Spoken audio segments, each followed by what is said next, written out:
कि जिस तरह महात्मा गांधी ने उस वक्त के सफेद फाम हुकूमत के काले कानून को फाड़ दिया था, उसी तरह असदुद्दीन ओवैसी ने CAA के कानून को पार्लियामेंट में फाड़ कर कह दिया कि हम इसको नहीं मानते हैं। आज लोग दौलत के सहारे चुनाव जीतना चाहते हैं। अगर जिंदगी बाकी रही तो इंशाअल्लाह ताला 24 में भी हम सबकी नींद हराम करेंगे इंशाअल्लाह। मुझ पर गोलियां इसलिए चलाई गई ताकि मेरी आवाज को खत्म कर दिया जाए। तो अखिलेश यादव ने कहा कि आजा, मेरे पास एक वॉशिंग मशीन है, तुझे उसमें डालूंगा तो तू सेकुलर हो जाएगा। मैं देख रहा हूं कि एनकाउंटर के नाम पर किसको निशाना बनाया गया।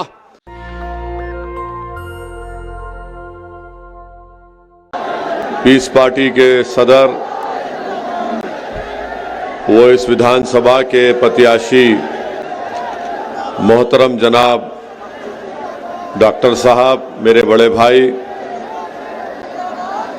मेरे अजीज दोस्तों और बुजुर्गों, पीस पार्टी के तमाम जिम्मेदारान जो आज मंच पर बैठे हैं, और आप तमाम हजरात जो हजारों की तादाद में निकलकर आज के इस जनसभा में शिरकत की है, मैं आपका शुक्रिया अदा करता हूं कि आपने अपना वक्त निकाला और यकीनन इतनी बड़ी तादाद में आपका यहां पर जमा होना इस बात का पैगाम देता है कि इंशाअल्लाह ताला 3 तारीख के दिन आप दोबारा डॉक्टर साहब को यहां से अपना विधायक बनाकर उत्तर प्रदेश की विधानसभा में भिजाएंगे। मैं आपको सिर्फ यही बताने आया हूं कि मजलिस इत्तेहादुल मुस्लिमीन डॉक्टर साहब की तायीद करती है। मजलिस इत्तेहादुल मुस्लिमीन भागीदारी परिवर्तन मोर्चा का हिस्सा है और उसके कन्वीनर बाबू सिंह कुशवाहा साहब हैं,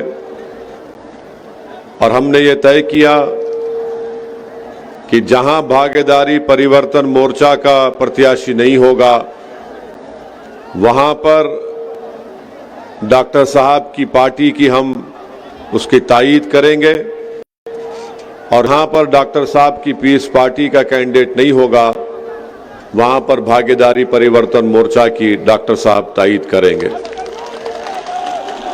मेरे अजीज दोस्तों और बुजुर्गों,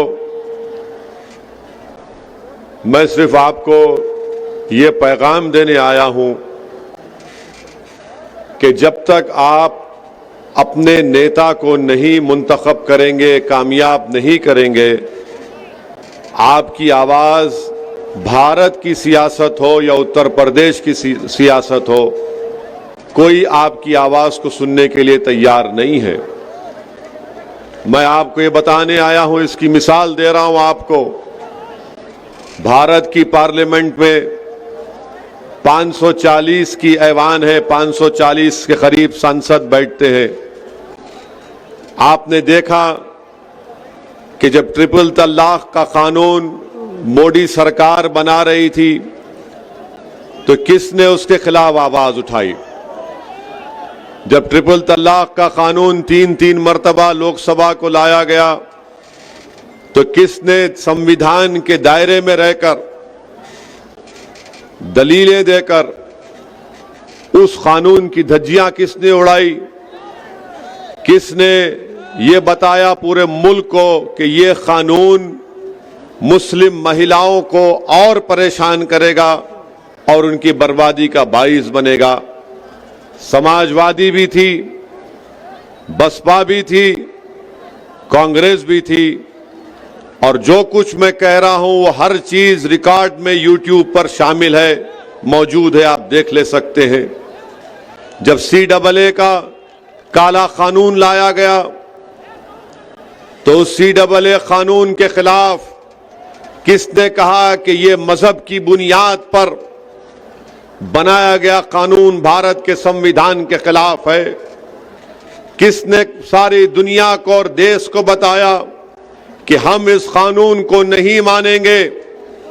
और किसने पूरे देश के उन गयूर नौजवानों को भारत की संसद से एक पैगाम दिया कि जिस तरह महात्मा गांधी ने उस वक्त के सफेद फाम हुकूमत के काले कानून को फाड़ दिया था, उसी तरह सऊद्दीन ओवैसी ने CAA के कानून को पार्लियामेंट में फाड़ कर कह दिया कि हम इसको नहीं मानते हैं। उसके बाद अल्हम्दुलिल्लाह, उसके बाद देश के कोने कोने में हमारी इज्जतदार माँ और बहनों ने, हमारे गयूर नौजवानों ने और उन तमाम जिम्मेदारों ने जिन्हें देश से मोहब्बत है और रहेगी, जिनको संविधान से लगाव है और रहेगा, उन्होंने पुरअमन एहतजाज भी किया। आज उत्तर प्रदेश की विधानसभा तड़प रही है कि एक ऐसे आदमी की आवाज को सुनने के लिए जो गरीब, मजलूम और पिछड़ों की आवाज को उठाएगा। आज उत्तर प्रदेश की विधानसभा के दरो दीवार इस बात को ढूंढ रही है कि कहां है वो आवाज जो गरीब और मजलूमों के इंसाफ का मुतालबा इस विधानसभा में करेगा। मैं आपको पैगाम देने आया हूं कि डॉक्टर साहब को कामयाब करिए। आपने पहले भी उनको अपने वोट और दुआओं से कामयाब किया था, आप दोबारा डॉक्टर साहब को कामयाब करिए ताकि उत्तर प्रदेश में अगर ये जीत के जाएंगे इंशाअल्लाह, तो ये डॉक्टर साहब की इनफरादी कामयाबी नहीं होगी, ये आपकी कामयाबी होगी, ये मजलूमों की कामयाबी होगी, ये गरीबों की कामयाबी होगी, ये उन लोगों की कामयाबी होगी जिनकी जबानों को बंद कर दिया गया, ये उन लोगों की कामयाबी होगी जिनके बहते हुए आंख से आंसुओं को कोई नहीं देख रहा है, ये उन लोगों की कामयाबी होंगी जो ख्वाब देख रहे हैं कि मुझे भी हिस्सेदारी में हिस्सा मिलना चाहिए। इन लोगों की कामयाबी के लिए आपको डॉक्टर साहब को कामयाब करना है ताकि वो उत्तर प्रदेश की विधानसभा में जाकर गरीब और मजलूमों की लड़ाई को लड़ सके। आज उत्तर प्रदेश की विधानसभा में कई लोग तो जीत कर चले जाते हैं, सपा के नाम पर, बसपा के नाम पर, कौम के नाम पर, मगर जब कौम की बात आती है तो गूंगे, अंधे और बहरे बन जाते हैं। आज हमको गूंगे, अंधे और बहरों को वोट नहीं देना है, हमको उन लोगों को वोट देना है जो इन गूंगे, अंधे, बहरों का इलाज कर सके और डॉक्टर साहब इनका इलाज करेंगे इंशाअल्लाह ताला। यकीनन मैं एक मुख्त मजलिस इत्तेहादुल मुस्लिमीन का मैं सदर हूं, मेरा ताल्लुक दूसरी पार्टी से है। अल्लाह बेहतर जानता है कि मेरा कोई इसमें मुफाद नहीं है, मेरा सिर्फ यही मुफाद है कि आपकी आवाज उत्तर प्रदेश की विधानसभा में डॉक्टर साहब के रूप में पहुंच जाए। मेरा इनसे कोई रिश्ता नहीं है। सुनो आप, मेरा इनसे, डॉक्टर साहब से कोई रिश्ता नहीं है, मेरा इनसे कोई ताल्लुक भी नहीं है। हां, मगर एक रिश्ता है जो रब्बे करीम ने आपको हमको जोड़ दिया। मैं तुमको उस रिश्ते का वास्ता दे रहा हूं, निकलो और वोट डालो डॉक्टर साहब को। डॉक्टर साहब कामयाब होंगे, डॉक्टर साहब जब कामयाब होंगे तो हारेगा कौन बताओ? जब डॉक्टर साहब कामयाब होंगे तो हारेगा कौन? कौन हारेगा? कौन हारेगा? डॉक्टर साहब अगर कामयाब होंगे इंशाअल्लाह आपके दुआओं वोटों से, तो कौन हारेगा? ना सिर्फ वो, बल्कि दौलत के गुरूर में जो शख्स डूबा हुआ है और ये समझ रहा है कि इन गरीबों के ईमान को और जमीर को दौलत की बुनियाद पर खरीद लूंगा, उसकी शिकस्त हो गई, उसकी हार होगी। और याद रखो, अगर कोई दौलत की ताकत पर यह कह रहा है कि मैं किसी का ईमान खरीद लूंगा, मैं किसी का जमीर खरीद लूंगा, अरे तुम हमारी तारीख को नहीं जानते, तुम हमारी तारीख को नहीं जानते। हां, जो अबू जहल और अबू लहब और यजीद का साथी होगा वो दौलत पर अपना ईमान और अपना जमीर बेचेगा। जो हुसैनियत का परचम उठाए हुआ है वो दौलत और ताकत के आगे सर नहीं झुकाएगा, ना कभी झुका सकता है। दौलत को हराना है और अजमत को जिताना है। दौलत को हराना है और अपनी आवाज को जिताना है। आज लोग दौलत के सहारे चुनाव जीतना चाहते हैं, तो मैं उनसे कहना चाह रहा हूं कि तुम हमारी तारीख को भूल गए। तुम ताइफ और मक्का की तारीख को भूल गए। अरे हम उनके नाम लेवा हैं जिन्होंने कहा था कि एक हाथ में चांद और सूरज को भी दे दो, तब भी हम राय हक से मुंह मोड़ने वाले नहीं हैं। ये हक की लड़ाई है, याद रखो। डॉक्टर अय्यूब की लड़ाई और ओवैसी यहां पर आया है तो हक को कामयाब करने के लिए आया है, हक को गालिब करने के लिए आया है और बातिल ताकतों को शिकस्त दिलवाने के लिए आया है। तो आप दौलत को कामयाब करेंगे या अपनी आवाज को कामयाब करेंगे? आप दौलत को कामयाब करेंगे या अपनी इज्जत को कामयाब करेंगे? आप दौलत को कामयाब करेंगे या जमीर की बुनियाद पर डॉक्टर साहब को वोट देंगे? किसकी बुनियाद पर वोट देंगे? ये लोग आज पैसों के थैलियां लेकर आ रहे हैं। 2 साल पहले नजर नहीं आए जब CAA NPR का एहतजाज चल रहा था? अगर इतनी दौलत तुम्हारे पास है तो कहां की वो दौलत? तुमने कितने स्कूल, अस्पताल, तुमने कितने गांव में बिजली का इंतजाम किया? जो डॉक्टर साहब जब विधायक थे उन्होंने ये काम करवाया था। डॉक्टर साहब 2017 में नहीं जीते, मगर वो हमेशा आपके दरमियान में रहे। वो हमेशा आपकी गम में, आपकी खुशी में शामिल रहे। मेरे अजीज दोस्तों और बुजुर्गों, एक पूरी मंसूबाबंद तरीके से साजिश की जा रही है कि जहां कहीं भी आवाज उठेगी सच्चाई की, मजलूमों के इंसाफ की, जालिमों को हराने की, तो तमाम दुश्मन एक होकर ये कोशिश कर रहे कि हक की आवाज को दबा दो। क्योंकि इनको मालूम उत्तर प्रदेश की 400 की विधानसभा में अगर एक डॉक्टर अय्यूब पहुंच गया तो इन सब की नींदें हराम हो जाएगी। इसीलिए इनकी हराम की दौलत को इस्तेमाल किया जा रहा है ताकि आपकी आवाजों को दबा दिया जाए।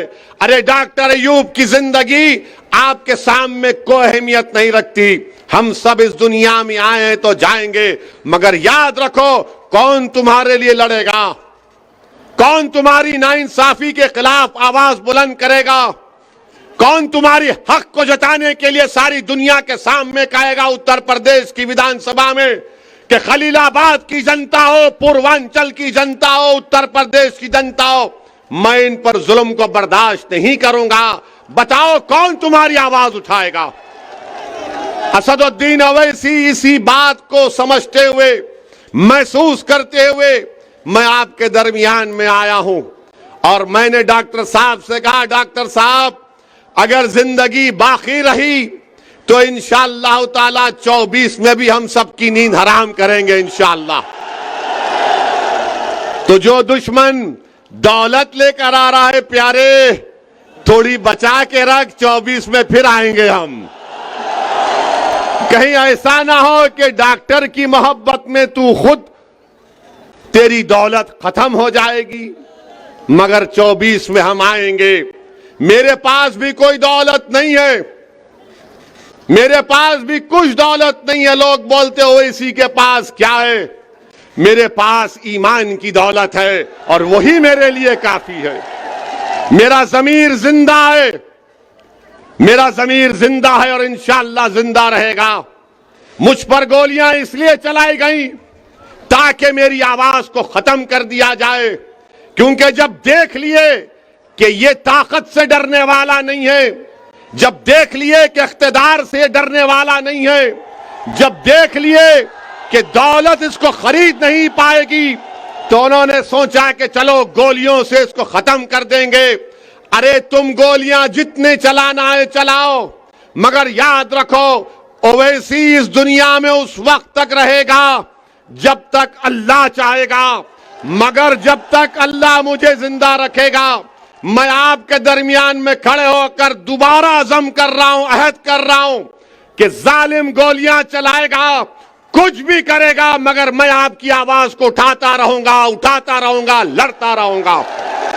इसीलिए डॉक्टर साहब की कामयाबी में, डॉक्टर साहब की राह में, इनकी कामयाबी में कांटे बिछाए जा रहे हैं। डॉक्टर अय्यूब की कामयाबी में कांटे भिजाए जा रहे हैं। और याद रखो, मेरे सवाल का जवाब दो आप, अगर पैर में कीला चुभ जाता है या कांटा चुभ जाता है तो कौन निकालता है पैर से कांटे को? कौन निकालेगा? आपको निकालना पड़ेगा ना। अगर आपके हाथ में कांटा या कीला चुभेगा तो आप क्या करेंगे? आप बोलेंगे इधरा जरा निकाल मेरा? नहीं बोलेंगे ना। डॉक्टर को बुलाना पड़ेगा ना इलाज के लिए। अगर आप ये समझेंगे नहीं वो बसपा है, वो सपा है, याद रखो, ये आपने कहानी हमने बचपने में पढ़ी थी कि एक सांप के दो चेहरे होते, ये वही है ये लोग। एक था विधायक बीजेपी का, और आप जानते हैं कि शाही कला मदरसे के बारे में इन्होंने क्या किया था। बीजेपी में थे तो अखिलेश यादव ने कहा कि आजा मेरे पास एक वॉशिंग मशीन है, तुझे उसमें डालूंगा तो तू सेक्युलर हो जाएगा। वहां पर दौड़े और उनको टिकट दे दिया गया। बीजेपी ने किसी और को लाया है और बसपा ने किसी और को लाया है। याद रखो मेरी इस बात को, नुकसान हमको गैरों से ज्यादा अपनों से पहुंचा है। नुकसान हमको गैरों से ज्यादा अपनों से पहुंचा है। करबला की सरजमीन पर नवासे रसूल पर तलवार उठाने वाले कौन थे? टीपू सुल्तान से गद्दारी करने वाले कौन थे? आज फिर आ गए हैं कि डॉक्टर अय्यूब को रोका जाए। पहचानो इन गद्दारों को, पहचानो इन मुनाफिकीन को जो आपको तोड़ना चाहते हैं, जो आपकी आवाज को दबाना चाहते हैं। अगर डॉक्टर अय्यूब से किसी को शिकायत है, हो सकता है कि अकबर जानिब हो, डॉक्टर अय्यूब से किसी को शिकायत है तो मैं आज हाथ जोड़कर भीख मांगता हूं, माफ कर दो डॉक्टर अय्यूब को, माफ कर दो। डॉक्टर अय्यूब की अहमियत नहीं है, हमारी जिंदगियों की अहमियत नहीं है, जनता की अहमियत है, आपकी आवाज की अहमियत है। खलीलाबाद की जनता की आवाज अगर उत्तर प्रदेश के विधानसभा में गूंजेगी तो क्या सपा वाले उठाएंगे या बसपा वाले उठाएंगे? जो अभी तक विधायक नहीं बना बसपा वाला, मगर अहंकार में कह रहा है कि दौलत मेरे पास है, ये आपको फैसला करना है कि आप अपनी आवाज को कामयाब करेंगे या दौलत को कामयाब करेंगे। आज डॉक्टर अय्यूब का रिकॉर्ड आपके सामने है। यकीनन हम मुख्तलिफ सियासी पार्टी के हैं, मगर मैं फिर से दोहरा रहा हूं, क्या चीज है जो मुझे यहां पर लाई? दौलत नहीं लेकर आई, मेरा सियासी मफाद नहीं लेकर आया। मैं देख रहा हूं कि उत्तर प्रदेश में 22 बच्चों को CAA NPR NRC में गोली मारकर उनका कत्ल कर दिया गया। मैं देख रहा हूं, आप देख रहे हैं कि जेलों में डाल दिया गया। मैं देख रहा हूं कि एनकाउंटर के नाम पर किसको निशाना बनाया गया। हम देख रहे हैं कि वो बच्चा कासगंज का पुलिस स्टेशन में उसको मार दिया गया। हम देख रहे हैं कि कानपुर में 80 साल बूढ़े को दाढ़ी को खींचा गया, उसके मुंह पर पेशाब कर दिया गया। अरे जब तमाम दुश्मन एक हो गए तो क्या ओवैसी और डॉक्टर अय्यूब एक नहीं हो सकते? होना भी चाहिए, होना भी चाहिए, वक्त का तकाजा है। आप अल्लाह से दुआ करिए कि अल्लाह हमारे दिलों को और मिला दे। आप खूब दुआ करिए कि परवरदिगार तेरे गुनाहगार बंदे हैं, इनके दिलों को मिला दे और हमको मिला दे और हमारे ज़मीर को दौलत पर गालिब कर दे। ये लोग आज ये समझ रहे हैं कि दौलत के नाम पर बिक जाएंगे। अरे दौलत के नाम पर अगर बिकते तो ताइफ, करबला की तारीख सामने नहीं आती। इख्तिदार के सामने अगर झुक जाते तो फिर आज यहां तक नहीं पहुंचते। मेरे अजीज दोस्तों और बुजुर्गों, हिम्मत और हौसले को बुलंद रखिए। नामसाइब हालात जरूर है, मगर अपनी उम्मीद को बरकरार रखिए।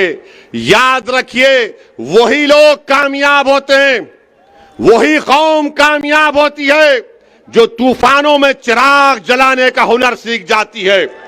तो आपको इन बातिल ताकतों के तूफानों में चिराग को जलाना है।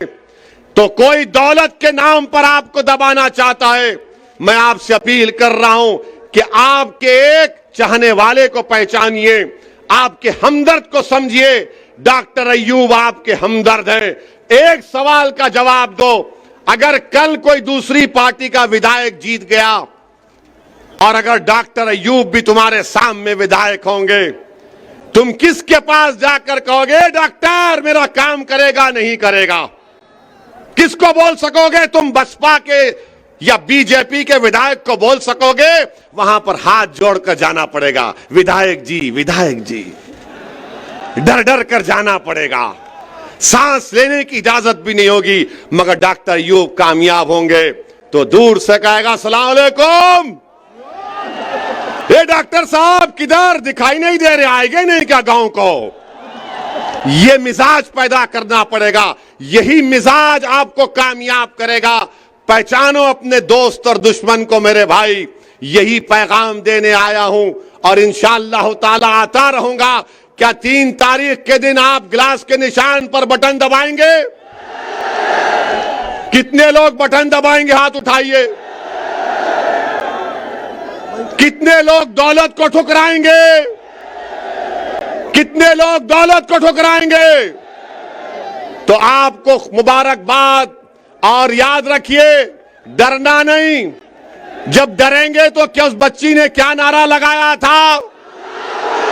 जब डरेंगे तो उस बच्ची ने क्या नारा लगाया था? उस बच्ची ने क्या पैगाम दिया? एक बच्ची ने इख्तिदार के सामने कह दिया नहीं डरेंगे, नहीं खरीद सकते हमको। तो लगाओ नारा झूम के, पुकार के। अस्सलाम वालेकुम वरहमतुल्लाहि वबरकातुहू। नेशनल दस्तक की आपसे गुजारिश है कि अगर इसको बचाना चाहते हैं तो नेशनल दस्तक को सब्सक्राइब करने के लिए रेड कलर के सब्सक्राइब बटन को दबाएं, फिर बेल आइकन की घंटी दबाएं। नेशनल दस्तक को बचाने के लिए बहुत जरूरी है कि हर खबर को शेयर करें, लाइक करें, कमेंट जरूर करें।